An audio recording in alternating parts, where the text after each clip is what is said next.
It's 2000 and something, and Ubisoft was working on a sequel for Prince of Persia: The Sands of Time.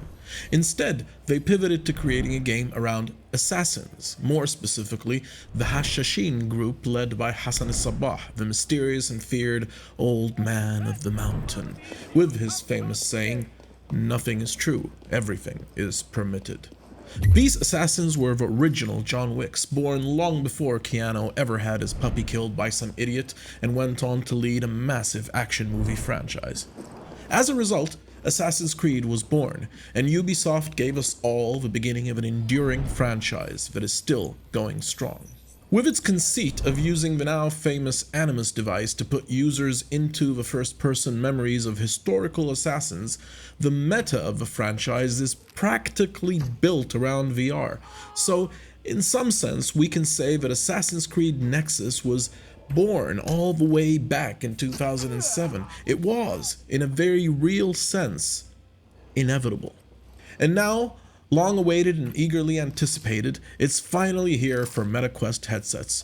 We were hoping to have a review ready for you right when the game released, but alas, our stealth got the better of us and we only got it on release. Then, after I'd finished 8 levels, I managed to run out of battery while it was saving, corrupting my save file and forcing me to start from scratch. So, excuse our delays and put on your wrist daggers, my friend. We're going on a grand adventure. Assassin's Creed Nexus puts you in the role of a hacker who's been recruited by a rogue Abstergo agent who wants to assemble blueprints for a supercomputer of unknown and possibly alien origin. You do so by, you guessed it, inhabiting the memories of assassins throughout history and finding artifacts that hide the blueprints to this miraculous device.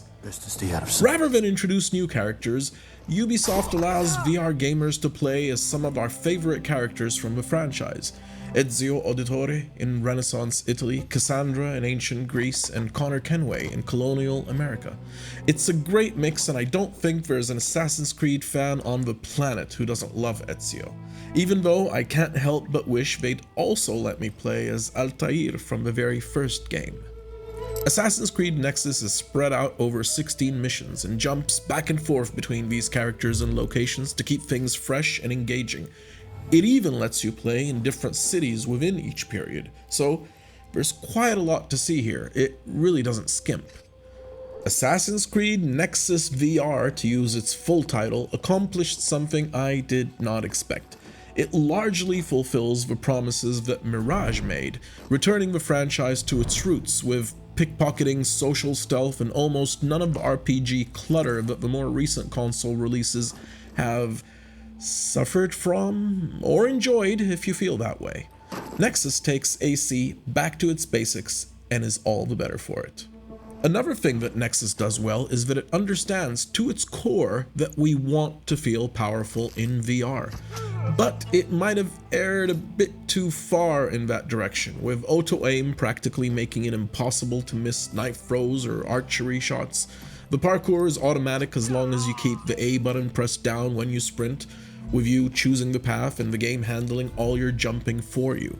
Climbing, however, is a manual exercise, unlike the console versions, or at least some of them. Ubisoft have clearly tried to marry comfort and accessibility with immersion, and I think that on the whole they've made some pretty good choices. They may not please everybody, but with so many iterations of the franchise's mechanics across so many games, it's anybody's guess as to what people might consider perfect. So, let me destroy the suspense. Assassin's Creed Nexus isn't perfect. Sometimes it won't jump when you thought it might, bringing a halt to your parkour flow. Sometimes the auto-aim feels cheap. Sometimes the melee combat feels a little clumsy. And sometimes you'll grab a table instead of the object on it. But, who cares? It brings much more to the table. Generally fluid gameplay, fantastic environments, more characters on screen, even if many are clones, than I've ever seen or thought I'd see on the MetaQuest, real motion captured and nicely expressive character animations, a variety of skills and weapons, an interesting story with you as a hacker caught between Abstergo and assassins trying to sabotage their efforts. It also brings a slimmer version of what people have come to dread from Ubisoft titles, an open world game with maps full of to-dos. In this case, the maps are open, but smaller. They're still larger and more detailed than almost anything else we've seen on Quest, but thankfully smaller than those you'd have to deal with on consoles. There are enough challenges to keep you entertained if you don't want to just follow the story sequences, but not enough to feel like they just want to say that it takes a few dozen hours to complete. It doesn't. It also does something very few games, let alone in VR, manage to achieve. It has moments. I'm a sucker for moments and will forgive a second-rate movie if it pulls off even one good, solid moment. Nexus accomplished that in one of the very first missions when you find the fabled bow of Odysseus and bring it to one of your allies. She holds it gently, amazed that it's real, in awe of its craftsmanship. The soundtrack punctuates this moment wonderfully, and for a few seconds, it feels like something magical has happened. It was never made for ordinary people. Belonged to Odysseus, a hero. This is why we like story-driven games, and it reminded me of that one moment in Half-Life Alyx when the Vortigaunt says, "Our paths diverge, but remember, there is no distance between us. We are coterminous." Goosebumps.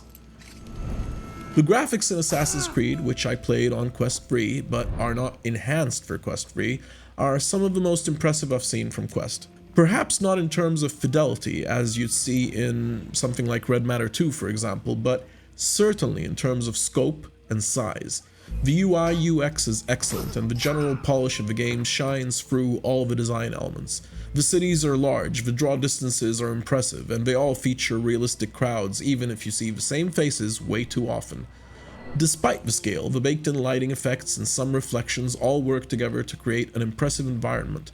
The only janky thing you'll really notice is that the legs the game provides you with are sometimes a bit more contortionist than they should be. The frame rate is generally good, very occasionally stuttering a little, but considering the scale of things, it's not something I'd complain about.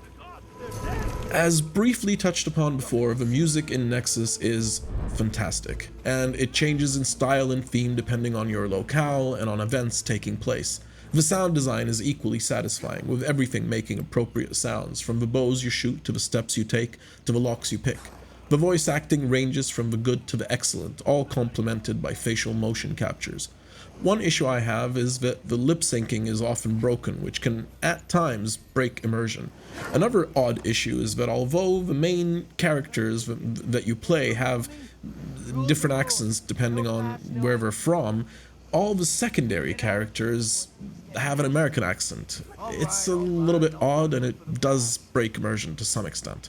But overall, the package is great. My general feeling about Assassin's Creed Nexus is that it does a lot of things very well and provides an authentic Assassin's Creed VR experience, something that I'd been very careful not to fully expect because I feared I'd be disappointed once I got my hands on the game. I avoided watching the gameplay trailers as they came out because I was hoping that it would be great and I wanted to experience it firsthand for myself. So, I have to say, I'm pleasantly surprised and I'm quite impressed. There are some issues with the game. I once had to restart a level because at some checkpoint the game decided I no longer possessed a sword, and another one because at some point the game lost track of what I was supposed to do next. But those are minor things to complain about, and the scale of what's been accomplished far overshadows such issues.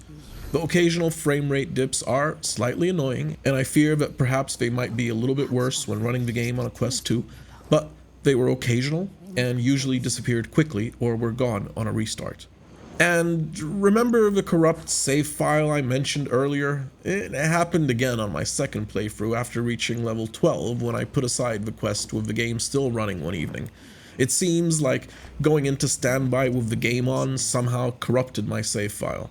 I don't know if this is a Nexus problem or a meta cloud save problem, but it's annoying as hell.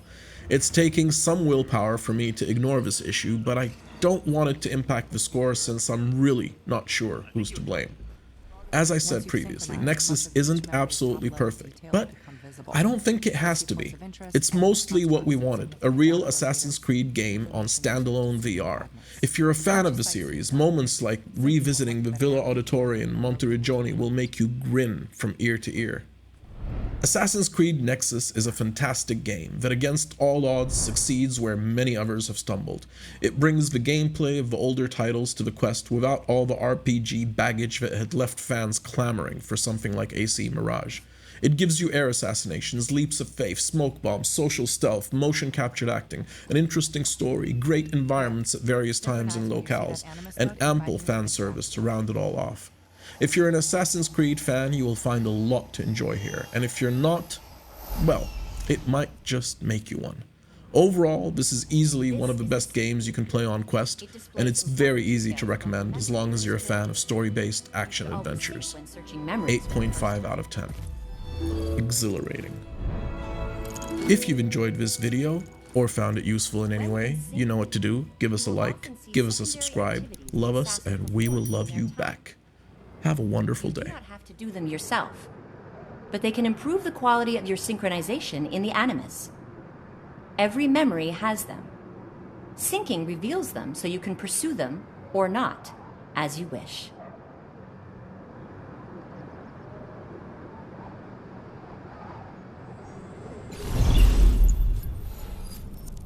You're synced, but something's still not optimized on the Animus side.